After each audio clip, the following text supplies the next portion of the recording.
السلام علیکم ورحمۃ اللہ وبرکاتہ۔ بسم اللہ الرحمن الرحیم وبہ نستعین وصلی اللہ علی نبینا محمد وعلی آلہ وصحبہ اجمعین ومن تبعہم بإحسان الی یوم الدین وبعد۔ قال اللہ تبارک وتعالی وقال الرسول یا ربی ان قوم اتخذوا هذا القرآن مہجورا وقال النبی صلی اللہ علیہ وسلم اقرأوا القرآن فإنه يأتي يوم القيامة شفيعا لأصحابه رواہ مسلم۔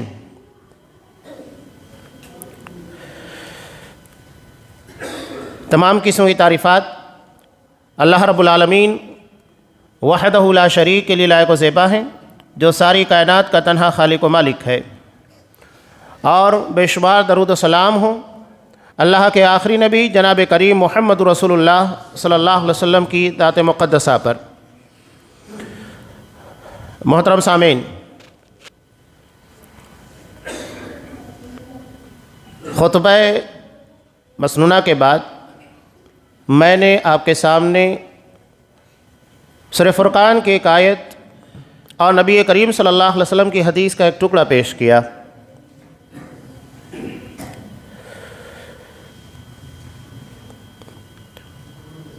آیت میں قیامت کے ایک عظیم مقدمے کے تعلق سے بات بیان کی گئی ہے۔ یہ قیامت کیا ہے؟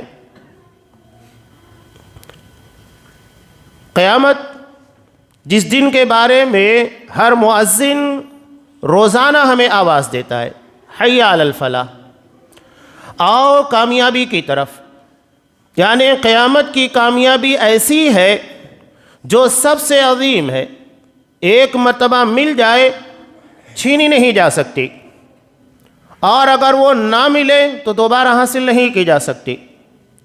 اسی کامیابی کی طرف ایک مؤذن روزانہ ہمیں آواز دیتا ہے، حی علی الفلاح، آؤ اس کامیابی کی طرف جو مل جائے تو چھینی نہ جا سکے، اور اگر نہ ملے تو دوبارہ اس کو حاصل نہیں کیا جا سکتا۔ تو وہ قیامت کے تعلق سے ہے۔ وہاں پر ایک بہت ہی عظیم اور بڑا مقدمہ کھڑا ہوگا، آخری عدالت ہوگی، اس کے بعد کوئی عدالت نہیں ہوگی، اور اس عدالت میں مقدمہ قائم کرنے والے رسول اللہ صلی اللہ علیہ وسلم ہوں گے، اور وہ مقدمہ ہوگا اللہ کے کلام قرآن مجید سے متعلق، اور جن کے خلاف یہ مقدمہ دائر کیا جائے گا وہ امت ہوگی، امت محمدیہ۔ اللہ فرماتا ہے وقال الرسول، رسول فرمائیں گے اس دن، یا ربی ان قوم اتخذوا هذا القرآن مہجورا، اے میرے پروردگار، میری امت نے قرآن کو چھوڑ دیا تھا۔ یہ مقدمہ قیامت کے دن دائر ہوگا، قرآن کے تعلق سے دائر کیا جائے گا رسول اللہ صلی اللہ علیہ وسلم کے ذریعے، اور امت کے خلاف ہوگا۔ ہم آپ جتنے یہاں پر بیٹھے ہیں، ہر کسی کو اس مقدمے کا سامنا کرنا ہے، کوئی ایسا نہیں ہے جو اس مقدمے سے اپنے آپ کو بچا سکے۔ اگر اس مقدمے سے اپنے آپ کو بچانا ہے جو آخری عدالت میں پیش کیا جائے گا، اس کے بعد کوئی عدالت قائم نہیں ہوگی، تو نبی کریم صلی اللہ علیہ وسلم نے اسی کے لیے ارشاد فرمایا، اقرأوا القرآن فإنه يأتي يوم القیامة شفیعا لأصحابہ، کہ قرآن کو پڑھو اس لیے کہ یہ اپنے ساتھی کے لیے، آپ صلی اللہ علیہ وسلم نے یہ نہیں کہا یہ صرف اپنے پڑھنے والے کے لیے، بلکہ آپ نے یہ کہا کہ یہ اپنے ساتھی کے لیے، صاحب کے لیے شفیع بن کر آنے والا ہے، اور اس کا مقدمہ لڑے گا۔ قرآن ہمارے حق میں دلیل ہوگا یا تو ہمارے خلاف دلیل ہوگا۔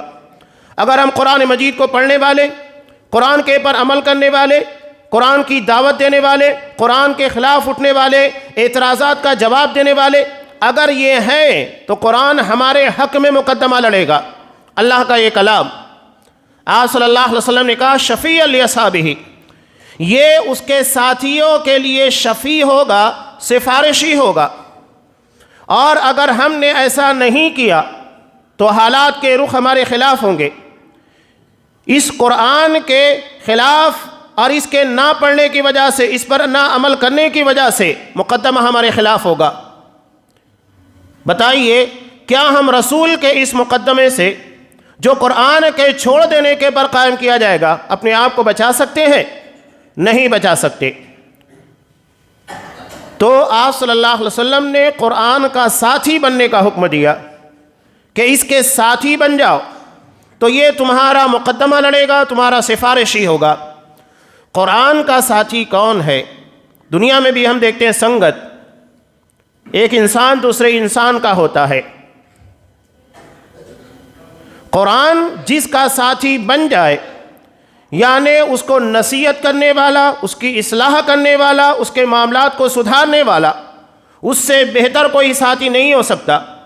انسانی زندگی کے اندر بھی تو ساتھی اتنے خیرخواہ نہیں مل سکتے، وہ دھوکہ بھی دے سکتے ہیں، وہ ہمارے ساتھ دغا بازی بھی کر سکتے ہیں، وہ اتنی خیرخواہی نہیں کر سکتے جتنی اللہ کی کتاب قرآن مجید ہمارے حق میں خیرخواہی کرے۔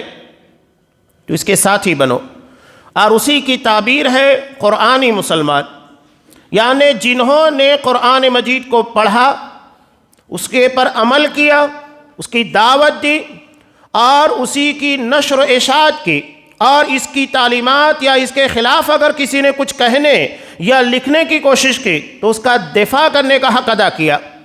تو یہ ساری ذمہ داریاں ہیں جو قرآن مجید سے جڑنے کا تقاضا کرتی ہیں۔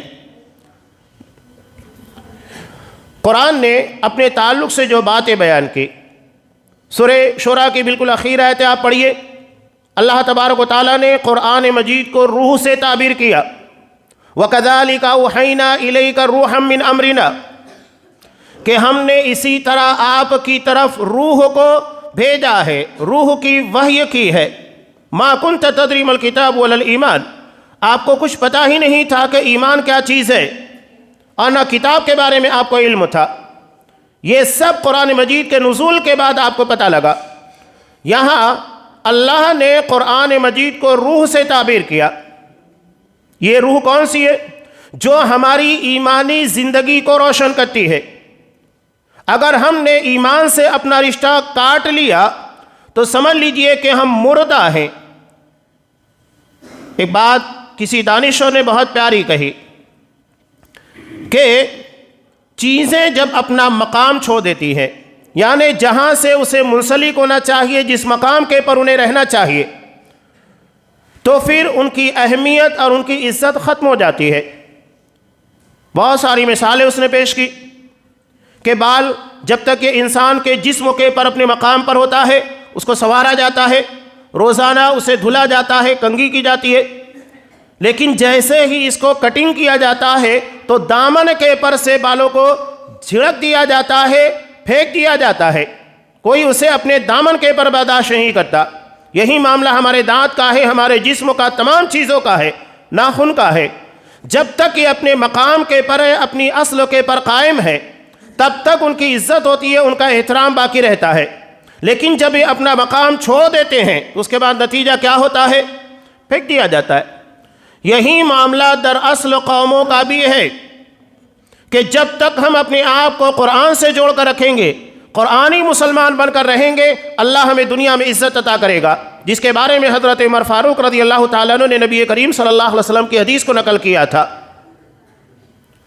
کہ جب مسلم کی روایت میں کہ مقام عثمان کے پر جب یہ مکہ کے گورنر سے ملاقات کرتے ہیں تو کہتے ہیں کہ تم یہاں ہو تو مکہ کی گورنری کون کر رہا ہے، کون اس کی ذمہ داری نبھا رہا ہے؟ تو انہوں نے ایک غلام کے تعلق سے کہا کہ غلام، اس کو میں نے ذمہ داری عطا کی ہے، عبد الرحمن ابن ابزہ، وہ قرآن مجید کا جانکار اور قرآن کے علم کا ماہر ہے۔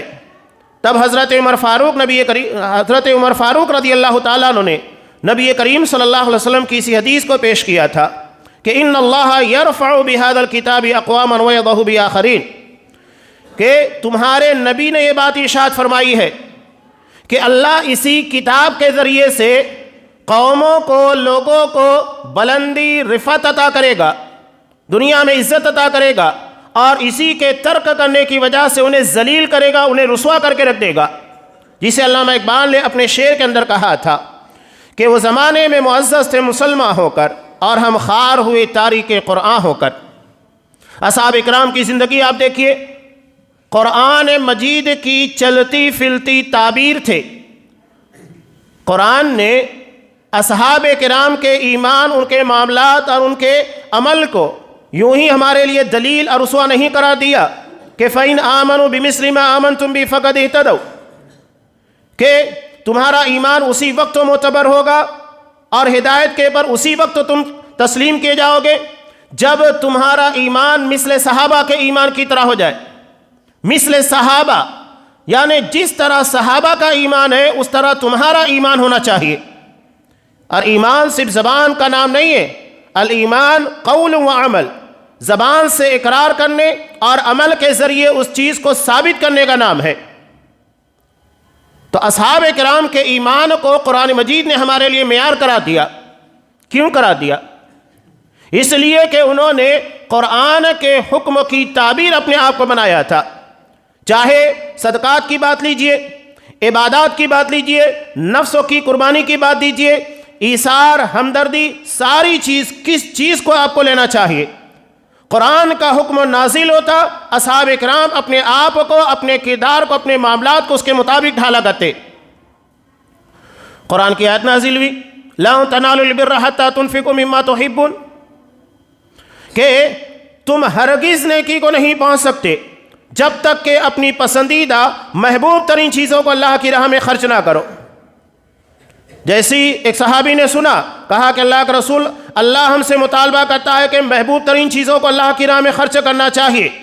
بیرہا نامی باغ جو کہ مسجد نبی کے قریب تھا، 600 کھجوروں کے باغات کے پر مشتمل، کہا کہ یہ میرا سب سے محبوب ترین پیارا مال ہے، میں اسے اللہ تبارک و تعالیٰ کی رضا کے لیے، کیونکہ قرآن نے مطالبہ کیا مما تحبون، ان چیزوں میں سے جنہیں تم محبوب رکھتے ہو خرچ کرو، تو میں اپنی محبوب ترین چیز کو اللہ کی راہ میں خرچ کر رہا ہوں، یہ کہ اللہ مجھ کو اس کا صلہ آخرت میں دے گا، جنت میں عطا فرمائے گا۔ محبوب ترین چیزیں، یہ نہیں کہ جو چیزیں ہمارے لیے قابل استعمال نہیں ہیں ہم ان چیزوں کو لا کر اللہ کی راہ میں صدقہ و خیرات کریں۔ جنت جیسی عظیم، اور جس کے بارے میں نبی کریم صلی اللہ علیہ وسلم نے ارشاد فرمایا الا ان سلعۃ اللہ غالیہ، اللہ کا سامان یعنی جنت بہت قیمتی ہے، بہت مہنگا ہے، نادر و نایاب ہے۔ ہم اسے خریدنے کے لیے چلے ہیں اور اس کے لیے چاہتے ہیں کہ گھٹیا ترین چیزوں کی بنیاد کے پر حاصل کیا جائے، نہیں۔ تو صحابہ جیسے ہی قرآن مجید کا حکم نازل ہوتا، اپنے کردار، اپنے معاملات کو اس کے مطابق ڈھال لیا کرتے تھے۔ سب سے محبوب ترین مال کو اللہ کے حکم کے نازل ہونے کے بعد اللہ کی راہ میں خرچ کر دیا۔ اگر یہی جذبہ مسلمانوں کے اندر پیدا ہو جائے جو اصحاب کرام کے اندر تھا، تو سوچئے کیا ہماری زندگی کے اندر ہمارے معاملات کی اصلاح نہیں ہو سکتی؟ وہ بہاریں، وہ خوشحالیاں جو اصحاب کرام کے معاشرے کا حصہ تھی، کیا وہ ہمارے معاشرے کے اندر ہمارے درمیان نہیں آ سکتی؟ وہ اپنی ذات کے پر دوسروں کو ترجیح دینا جانتے تھے۔ قرآن جب اس کی آیتیں نازل ہوتی تو صحابہ کرام کا کردار اس کے مطابق بن جاتا، یا قرآن مجید صحابہ کے کردار کی تعریف میں نازل ہوتا؟ ایک صحابی حضرت ابو طلحہ انصاری رضی اللہ تعالیٰ، جن کے کردار کی تعریف میں اللہ تبارک و تعالیٰ نے قرآن مجید کی آیت کو نازل کیا، وَيُؤْثِرُونَ عَلَىٰ أَنفُسِهِمْ وَلَوْ كَانَ بِهِمْ خَصَاصَةٌ، کہ وہ اپنی ذات کے پر دوسروں کو ترجیح دیتے ہیں، گرچہ وہ زیادہ مستحق ہوتے ہیں، ضرورت مند خود زیادہ ہوتے ہیں، لیکن اللہ نے ان کے دلوں کو اتنا نرم بنایا کہ اپنی ذات کے پر دوسروں کو ترجیح دیا کرتے ہیں۔ انہوں نے نبی کریم صلی اللہ علیہ وسلم کے مہمان کو اپنے گھر میں لا کر کھانا کھلایا، خود بھوکے رہے، اپنے بیوی بچوں کو بھوکا رکھا۔ اب یہاں ایک مزاج بہت الگ ہے اصحاب اکرام کا اور ہمارا۔ صحابہ نیکیاں چھپایا کرتے تھے اور اپنی غلطیوں اور اپنے گناہوں کو ظاہر کر کے دنیا میں پاک و صاف ہونے کی کوشش کرتے، جبکہ ہم اپنے گناہوں کو چھپانے والے اور اپنی نیکیوں کو ظاہر کرنے والے ہیں۔ صحابہ کے مزاج کے بالکل خلاف کام کرنے والے، وہ اپنی نیکیوں کو چھپانے والے، ہم اپنی نیکیوں کو اللہ بہتر جانتا ہے وہ نیکیاں ہیں بھی کہ نہیں ہیں، جو ہم اپنے اعتبار سے سمجھتے ہیں کہ ہاں یہ نیکی ہے، اس لیے کہ جس میں رونمائی، ریاکاری، شہرت نمائی، لوگوں کو دکھانے کا جذبہ پیدا ہو گیا تو وہ نیکی کہاں رہی؟ وہ اب نیکی نہیں رہ گئی۔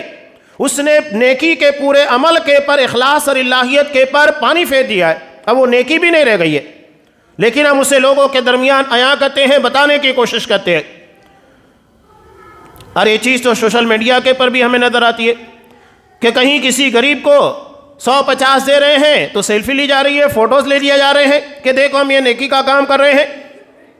اپنی نیکیوں کا اظہار کرنے والے، گناہوں کے پر پردہ ڈالنے والے، صحابہ اپنی نیکیوں کو اتنی بڑی بڑی جسے قرآن مجید نے اجاگر کیا، اسے چھپانے والے، اور اپنے بڑے بڑے جن گناہوں کے بارے میں سوائے اللہ اور ان کے کوئی نہیں جانتا تھا اس کو ظاہر کرنے والے۔ یہ اللہ کا خوف، تقویٰ کی سب سے بڑی مثال اور دلیل ہے کہ ان کے دلوں میں اللہ کا خوف کتنا زیادہ تھا۔ ایثار اور ترجیح، قرآن مجید نے جس کی تعریف بیان کی، وَيُؤْثِرُونَ عَلَىٰ أَنفُسِهِمْ وَلَوْ كَانَ بِهِمْ خَصَاصَةٌ، کہ وہ اپنی ذات کے پر دوسروں کو ترجیح دیتے ہیں حالانکہ وہ خود زیادہ ضرورت مند ہوتے ہیں، مستحق ہوتے ہیں۔ یہ ہمارے سماج اور معاشرے کے لیے بہت ضروری ہے۔ یہ رسہ کشی، کھینچا تانی، دوسروں سے زیادہ اپنے حق کے لیے کوشش کرنا اور دوسروں کے مفاد کے بجائے اپنے مفاد کے حق میں سوچنا اور اس کے لیے کوشاں رہنا، کوششیں کرنا، یہ دراصل اصحاب کرام کا مزاج نہیں ہے اور نہ ہی قرآن کی تعلیم ہے۔ قرآن نے ان لوگوں کی تعریف بیان کی جو اپنی ذات کے پر دوسروں کو ترجیح دیا کرتے ہیں، یہ نہیں کہ جو دوسروں کے حق کو یا دوسروں کے فائدے کی چیزوں کو اپنے حق میں استعمال کرنے کی کوشش کرتے ہیں۔ یہ معاشرے کے لیے بہت اہم ہوتا ہے۔ جہاں خود غرضی ہوگی، اپنے مفاد کے لیے اور اپنے فائدے کے لیے سوچنے کا جذبہ ہوگا، مفاد پرستی ہوگی، وہ سماج اور معاشرہ کبھی اخوت اور بھائی چارے کی مثال نہیں بن سکتا۔ اصحاب اکرام کا جذبہ دیکھیے، ایک مثال بہت پیاری،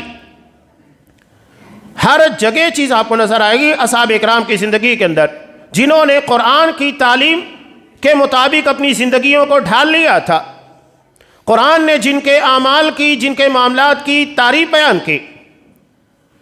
حضرت عائشہ رضی اللہ تعالیٰ عنہ کے تعلق سے امام مسلم رحمۃ اللہ علیہ نے ایک روایت نقل کی، وہ خود بیان کرتی ہے کہ ایک مسکین بیکارن عورت میرے پاس آئی، اس کے گود میں 2 بچیاں تھیں اور انتہائی شدید بھوکی تھی۔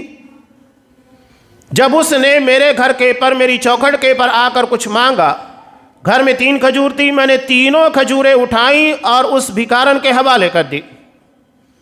یہ پہلی قربانی۔ 3 کھجور گھر میں تھی۔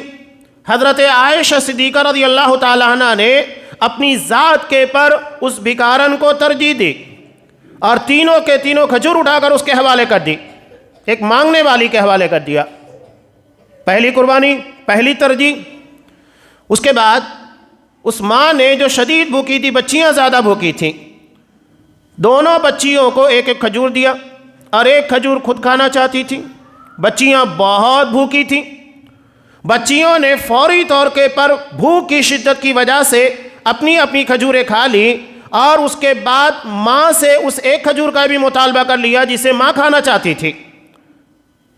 ماں ہوتی ہے اور بچیوں کو کیا بتا کہ ماں بھی بھوکی ہے، اسے بھی کھانے کی ضرورت ہے، اور شدید بھوک کے عالم میں وہ مانگنے کے لیے نکلی ہوئی تھی۔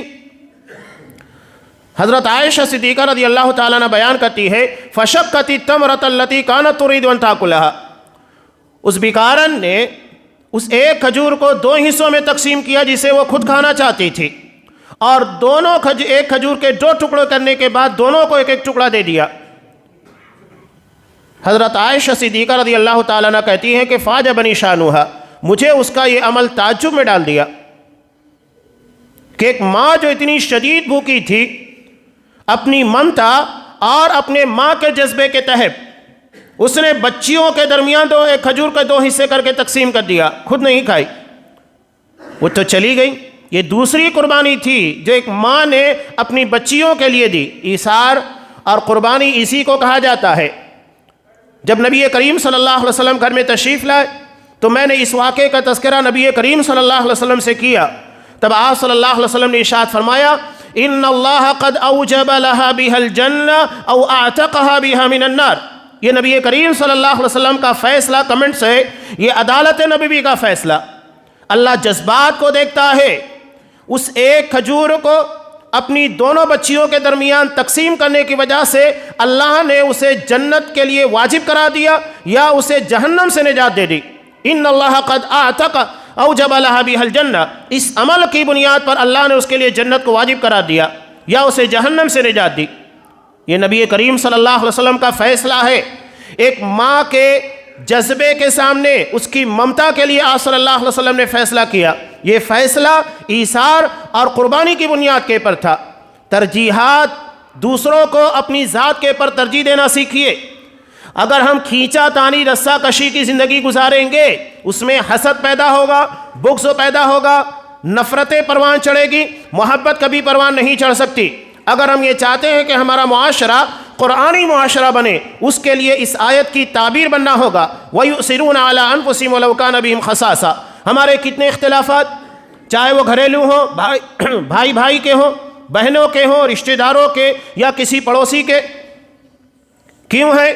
اس کی بنیادی وجہ یہ ہے کہ ہم دراصل اپنے مفاد کے لیے زیادہ سوچ رہے ہیں، جبکہ نبی کریم صلی اللہ علیہ وسلم نے یہ بھی کہا کہ ایثار اور قربانی اپنے حق سے زیادہ اگر کوئی مطالبہ کرے تو دے دو، قربانی دے دو اس کے لیے، یہ تمہارے لیے زیادہ بہتر ہے. ابو داؤد کی جو روایت ہے، نبی کریم صلی اللہ علیہ وسلم نے 3 لوگوں کے بارے میں جو مثال بیان کی، جن لوگوں کے بارے میں آپ صلی اللہ علیہ وسلم نے بیان کیا کہ میں ضامن ہوں بِبَيْتٍ فِي رَبَضِ الْجَنَّةِ لِمَنْ تَرَكَ الْمِرَاءَ وَإِنْ كَانَ مُحِقًّا. جنت کے اطراف کے علاقوں میں ایک گھر کا میں ضمانت دیتا ہوں، گارنٹی دیتا ہوں کہ شخص کے لیے لِمَنْ تَرَكَ الْمِرَاءَ وَإِنْ كَانَ مُحِقًّا، جو حق کے پر ہوتے ہوئے بھی جھگڑا چھوڑ دیتا ہے، اپنے حق سے دستبردار ہو جاتا ہے. یہ عام معاملات کے اندر، حقوق العباد کے اندر آپ صلی اللہ علیہ وسلم نے ترجیح کا، ایثار کا حکم دیا، جس کو قرآن مجید نے کہا وَيُؤْثِرُونَ عَلَىٰ أَنفُسِهِمْ، اپنی ذات کے پر دوسروں کو ترجیح دیتے ہیں. یہ ہمارے معاشرے کی محبت اور اخوت کو قائم کرنے کے لیے بہت ضروری ہے. رشتہ داریوں کو مضبوط کرنے کے لیے، استوار کرنے کے لیے ہر جگہ کے پر یہ نسخہ ہمارے لیے انتہائی مفید ہے. قرآن نے جس کی تعریف بیان کی کہ وہ ترجیح دیتے ہیں، تو آپ صلی اللہ علیہ وسلم نے کس کے حق میں ضمانت لی کہ انا زعیم ببیت فی ربض الجنہ لمن ترک المراء وان کان محقا. اس شخص کے لیے جو حق کے پر ہوتے ہوئے جھگڑا چھوڑ دیتا ہے، اپنے حق سے دستبرداری اختیار کر لیتا ہے، اس کے لیے آپ صلی اللہ علیہ وسلم نے جنت کے اطراف میں گھر کی ضمانت دی. یہ نبی کی گارنٹی ہے، نبی کی ضمانت ہے، طے ہے، یہ ملنا طے ہے، اس میں کوئی دو رائے نہیں. تو یہ قرآنی مسلمان کی ایک مثال تھی جو میں نے آپ کے سامنے پیش کی. ترجیحات، اپنی ذات کے پر دوسروں کو ترجیح دینا، اللہ کے حکموں کے مطابق اپنی من پسند اور جو چیزیں انہیں محبوب ہیں ان چیزوں کو اللہ کی راہ میں اس کی رضا کے لیے اور آخرت کی کامیابی کے لیے خرچ کر دینا. انسان کے لیے اپنے نفس کی قربانی دینا جو اس کے مزاج کے خلاف ہو بڑا مشکل ہوتا ہے، اور خاص طور سے جہاں معاملہ عزت نفس کا ہو وہ تو اور دشوار ہوتا ہے. لیکن قرآن مجید نے جب صحابہ کرام سے ان چیزوں کا مطالبہ کیا تو انہوں نے ان مطالبات کو بھی پورا کیا، اپنے نفس کی، اپنی انا کی قربانی دی. قرآن کے آگے کبھی اپنے آپ کو نہیں لے کر گئے، ہمیشہ قرآن کو فالو کیا، قرآن کے مطابق چلنے کی کوشش کی. حضرت ابو بکر صدیق رضی اللہ تعالیٰ عنہ کا واقعہ کتنا سنگین معاملہ تھا کہ جب حضرت عائشہ صدیقہ رضی اللہ تعالیٰ عنہ، جو صرف حضرت ابو بکر صدیق رضی اللہ تعالیٰ عنہ کی بیٹی نہیں بلکہ نبی کریم صلی اللہ علیہ وسلم کی چہیتی بیوی امہات المؤمنین میں سے ایک مومنوں کی ماں ہیں، جن کے پر منافقین نے سازشی انداز میں انتہائی سنگین الزام لگایا. اللہ تبارک و تعالیٰ نے ان کی برات کے لیے، ان کی پاکدامی اور ان کی صداقت کے لیے قرآن مجید کی آیتوں کو سورہ نور کے اندر نازل کیا۔ معاملہ یہ تھا، منافقین کے ساتھ رہتے ہوئے اور ان لوگوں کی سنگت کا اثر پڑ گیا۔ حضرت مصطح بن اساسہ رضی اللہ تعالیٰ عنہ، جو حضرت ابوبکر صدیق رضی اللہ تعالیٰ عنہ کے خالہ زاد بھائی تھے، رشتہ داری کے علاوہ ایک چیز اور بھی تھی کہ چونکہ یہ نادار تھے اور غریب تھے، حضرت ابوبکر صدیق رضی اللہ تعالیٰ عنہ ان کے اخراجات کے ذمہ دار بھی تھے۔ یہ دوہری فضیلت تھی، دوہری اہمیت تھی، ایک تو یہ کہ رشتہ دار اور دوسرے یہ کہ اخراجات کے ذمہ دار۔ وہ بھی منافقین کے ساتھ مل کر حضرت عائشہ صدیقہ رضی اللہ تعالیٰ عنہ کے پر الزام لگانے میں شامل ہو گئے۔ قرآن مجید کی آیت کے نازل ہونے کے بعد جب ان کے پاس کوئی ثبوت تھا ہی نہیں تو ان لوگوں کو 80 کوڑے مارے گئے۔ حضرت ابوبکر صدیق رضی اللہ تعالیٰ عنہ نے قسم کھائی کہ آج کے بعد میں مصطح بن اساسہ کو 1 روپے خرچ کے لیے نہیں دوں گا۔ کس باپ کو صدمہ نہیں پہنچے گا، کس باپ کو کہ نفس کے پر یہ چیز گران نہیں گزرے گی کہ اس کی بیٹی کے پر، صرف اس کی بیٹی نہیں بلکہ نبی کی بیوی کے پر الزام لگایا جائے اور وہ برداشت کرے؟ رشتہ دار ہو جس کے پر احسانات ہو وہ یہ کام کرے، کیسے برداشت کرے؟ حضرت ابوبکر صدیق رضی اللہ تعالیٰ عنہ نے بھی اسی جذبے کے تحت کہہ دیا تھا کہ میں مصطح بن اساسہ کے اوپر 1 روپے بھی خرچ نہیں کروں گا۔ قرآن مجید کو صدیق کی ادا پسند نہیں آئی، کتنے پیارے انداز میں کہا وَلَا يَأْتَلِ أُولُو الْفَضْلِ مِنْكُمْ وَالسَّعَةِ أَن يُؤْتُوا أُولِي الْقُرْبَى وَالْمَسَاكِينَ وَالْمُهَاجِرِينَ فِي سَبِيلِ اللَّهِ کہ اللہ نے جن لوگوں کو نوازا ہے، کہا کہ جو تم دے رہے ہو وہ اللہ کی عطا ہے، اللہ نے تم کو دیا ہے تو تم کسی کو دے رہے ہو، شکر ادا کرو کہ اللہ نے تم کو دینے والا بنایا ہے، لینے والا نہیں بنایا۔ وَلَا يَأْتَلِ أُولُو الْفَضْلِ مِنْكُمْ وَالسَّعَةِ کہ اللہ نے جن لوگوں کو ضرورت سے زیادہ عطا کیا، کشادگی عطا کی، کہ وہ اپنے قریبی رشتہ دار، مسکین یا کسی ضرورت مند مہاجر کو دینے سے اپنے آپ کو روک لے، قسمیں کھانے لگ جائیں، نہیں قسم کھانا چاہیے۔ قرآن نے کہا فَلْيَعْفُوا وَلْيَصْفَحُوا، معاف کرو، درگزر کرو۔ اَلَا تُحِبُّونَ أَن يَغْفِرَ اللَّهُ لَكُمْ کیا تم یہ نہیں پسند کرتے کہ اللہ تمہیں بخش دے، تمہارے گناہوں کی مغفرت کرے؟ کتنا پیارا انداز قرآن مجید کا۔ حضرت ابوبکر صدیق رضی اللہ تعالیٰ عنہ نے جیسے ہی یہ آیت سنی کہ قرآن مجھ سے مخاطب ہے، وہ میرے ایک معاملے کے پر مجھے میری اصلاح کر رہا ہے، فوری طور کے پر انہوں نے اپنی قسم کو توڑ دیا، جو قسم انہوں نے کھائی تھی کہ اللہ کی قسم آج کے بعد میں مصطح بن اساسہ کو کچھ نہیں دوں گا، اپنی قسم توڑ دی، کفارہ ادا کیا اور پہلے سے کہیں زیادہ اس کے پر خرچ کرنے لگ گئے۔ یہ ہے قرآنی مسلمان، اپنے نفسوں کی قربانی دینے والے۔ قرآن نے مطالبہ کیا کہ تم اپنی قسمیں توڑ دو، توڑ دیا، ایسی قسمیں نہیں کھانا چاہیے، نہیں کھائی، معاف کرنے کا حکم دیا، معاف کیا، درگزر کرنے کا حکم دیا، پہلے سے زیادہ دینے لگ گئے۔ کہا کہ اللہ میں تیری مغفرت کا کہیں زیادہ مستحق ہوں، میں چاہتا ہوں کہ تو مجھے بخش دے، میرے پر رحم فرما۔ یہ قرآنی مسلمان تھے، اپنے نفسوں کو ترجیح، اپنے نفسوں کی قربانی دی، قرآن کے آگے کبھی نہیں گئے۔ اب آپ یہ بتائیے قرآن مجید کی کتنی آیتیں، کتنے احکامات ہمارے سامنے آتے ہیں، کیا ہم بھی قرآن کے حکم کے مطابق اپنے آپ کو ڈھال لیں اور اس کے مطابق اپنی زندگی کو سنوارنے کی کوشش کرتے ہیں؟ یہ غور کرنے کی ضرورت ہے۔ یہ مثالیں میں نے آپ کے سامنے پیش کی، یہ مقدمات ہوں گے۔ اگر ہم ان مقدمات سے بچنا چاہتے ہیں کہ رسول ہمارے خلاف کوئی مقدمہ دائر نہ کرے تو پھر یہ ہماری ذمہ داری ہے کہ ہم اپنے آپ کو قرآن کے کہے کے مطابق، چاہے قرآن کہے کہ اقیموا الصلاۃ تو نماز کے پابند بن جاؤ، آتوا الزکوٰۃ زکوٰۃ کے پابند بن جاؤ، جو چیز قرآن ہم سے مطالبہ کرے ہم اس کے مطابق اپنے آپ کو سنوار دیں، تو نتیجہ کیا ہوگا؟ شفیع لاصحابی، قرآن کے ساتھی بن جاؤ۔ اس کے نتیجے میں اللہ تبارک و تعالیٰ اس قرآن کو ہمارا سفارشی بنائے گا، یہ ہمارے حق میں مقدمہ لڑے گا، ہمارے خلاف مقدمہ نہیں لڑے گا۔ قرآن کسوٹی ہے، قرآن معیار ہے، اس کے پر ہم اپنے ایمان کو، اپنے معاملات کو جانچ سکتے ہیں۔ میں ایک واقعے کی روشنی میں اپنی بات کو مکمل کر دیتا ہوں۔ حضرت احنف بن قیس رضی اللہ تعالیٰ عنہ کا بہت پیارا واقعہ، جب انہوں نے ایک مرتبہ قرآن مجید نماز عشاء میں امام صاحب کے پیچھے سنا، سورہ انبیاء کی ابتدائی آیت لقد انزلنا الیکم کتابا فیہ ذکرکم افلا تعقلون، کہ ہم نے تمہاری طرف ایک ایسی کتاب کو نازل کیا جس میں تمہارا تذکرہ ہے، تمہارے بارے میں تذکرہ کیا گیا ہے، کیا تم غور نہیں کرتے، سوچتے نہیں؟ نماز میں قرآن غور سے سننا چاہیے۔ اسی کا نتیجہ ہے کہ انہوں نے نماز میں قرآن مجید کو سنا تو سننے کے بعد غور کر رہے تھے کہ اللہ کہہ رہا ہے کہ قرآن میں میرا تذکرہ ہے۔ نماز ادا کرنے کے بعد گھر آئے، قرآن مجید کو لے کر پڑھنا شروع کیا کہ دیکھوں میں قرآن کی کس مقام کے پر، کس جگہ کے پر اپنے آپ کو پاتا ہوں، اس کسوٹی کے پر، اس معیار کے پر اپنے آپ کو جانچنے کی کوشش کی۔ انہوں نے قرآن مجید کی ان آیات کو پڑھا، ان للمتقین مفازا، جو متقیوں کے بارے میں تھی کہ ان للمتقین عند ربهم جنات النعیم، کہ متقیوں کے لیے اللہ کے پاس جنت کی نعمتیں ہیں، جنت کے باغات ہیں، کامیابی متقیوں کے لیے ہے۔ جہاں جہاں متقیوں کا تذکرہ تھا اسے پڑھا، لیکن انہوں نے کہا صحابہ عمل کے کرنے کے بعد، کوششوں کے کرنے کے باوجود بھی فکر مند رہا کرتے تھے، وہ اپنے آپ کو بہت اونچے معیار کے پر نہیں سمجھتے تھے، حالانکہ قرآن نے ان کو کہا کہ رضی اللہ عنہم ورضوا عنہ، اللہ ان سے راضی، وہ اللہ سے راضی، اس کے باوجود بھی انہوں نے اپنے آپ کو کبھی خوش فہمی کے اندر نہیں رکھا، ہمیشہ محتاط رہے۔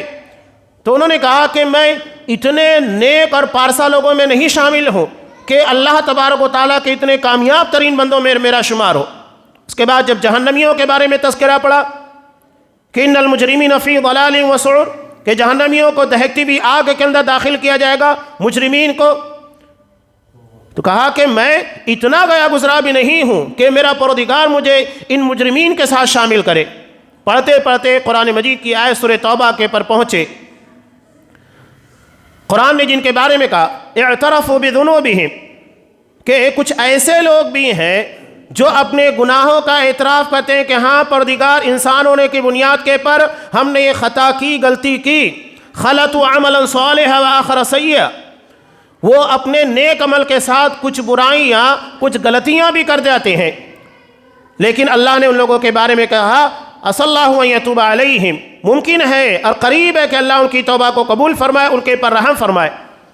انہوں نے کہا کہ میں نے قرآن مجید کے اندر اپنے آپ کو پا لیا، میں وہ ہوں جو نیک عمل کرتا ہوں، لیکن انسان ہونے کی وجہ سے مجھ سے غلطیاں بھی ہو جاتی ہیں، گناہ بھی سرزد ہو جاتے ہیں، کوششوں کے باوجود کوشش کرتا ہوں کہ بچ جاؤں لیکن بچ نہیں پاتا، لیکن میں امید رکھتا ہوں کہ اللہ تبارک و تعالیٰ مجھے توبہ کی توفیق دے رہا ہے، اللہ مجھے بخش دے گا، میرے گناہوں کو بخش دے گا اور میری توبہ کو قبول فرمائے گا۔ کہا کہ میں قرآن کے اس مقام کے پر ہوں، قرآن کو اس انداز سے پڑھنے کی کوشش کیجیے، قرآن پر تدبر، غور و فکر کرنا، افلا یتدبرون القرآن، خود کہتا ہے کہ کیا وہ قرآن کے پر غور نہیں کرتے؟ غور کرنے کی کتاب ہے۔ اللہ تبارک و تعالیٰ نے اس کلام کو اتنے اہتمام کے ساتھ انسان کو انسانیت کے جامع میں لانے کے لیے نازل کیا ہے کہ ایک انسان انسانیت کی معراج کے پر پہنچ جائے۔ یہ قرآن ہمارے لیے نازل ہوا ہے، ھدی للناس، دنیا کے سارے انسانوں کے لیے، ہمارے لیے بھی، دنیا کے تمام انسانوں کے لیے بھی، کوئی اس سے باہر نہیں ہے۔ تو ہم اپنے آپ کو قرآنی مسلمان بنانے کی کوشش کریں۔ اس کے بعد دیکھیے کہ یہ معاشرہ جہاں قرآن کا راج ہوگا، جہاں قرآن کا رواج ہوگا، جہاں قرآن کی تعلیمات عام ہوگی، وہ کتنا بہتر ہوگا۔ آپ اس کے ساتھی بنیے، قرآنی مسلمان جو قرآن کا ساتھی ہو، قرآن جو کہتا ہے اس کے مطابق چلتا ہے، قرآن جس سے منع کر دیتا ہے اس سے باز آ جاتا ہے۔ ایسا مسلم معاشرہ اللہ کو مطلوب ہے، اور یہی معاشرہ دراصل اصحاب کرام کا تھا، یہی ہمارے لیے معیار ہے، اور اسی معیار کے پر چلنے کے بعد انشاءاللہ ہماری دنیا اور ہماری آخرت دونوں کامیاب ہوگی۔ اللہ ہمیں دنیا میں بھی عزت عطا کرے گا اور انشاءاللہ ہماری آخرت بھی کامیاب ہوگی۔ اللہ تبارک و تعالیٰ سے دعا ہے پروردگار ہمیں قرآن کے کہے کے مطابق چلنے کی توفیق دے، قرآن جن چیزوں سے منع کر دے ان چیزوں سے باز آ جانے اور اس چیز سے اپنے آپ کو بچانے کی توفیق عنایت فرما۔ جس طرح صحابہ نے قرآن کے حکم کی تعبیر اپنے معاملات کی بنائی تھی، پروردگار تو بھی ہمارے معاملات کو قرآن کی تعبیر، اس کی تفسیر اور اس کے مطابق چلنے کی ہم کو توفیق دے۔ وآخر دعوانا ان الحمد للہ رب العالمین۔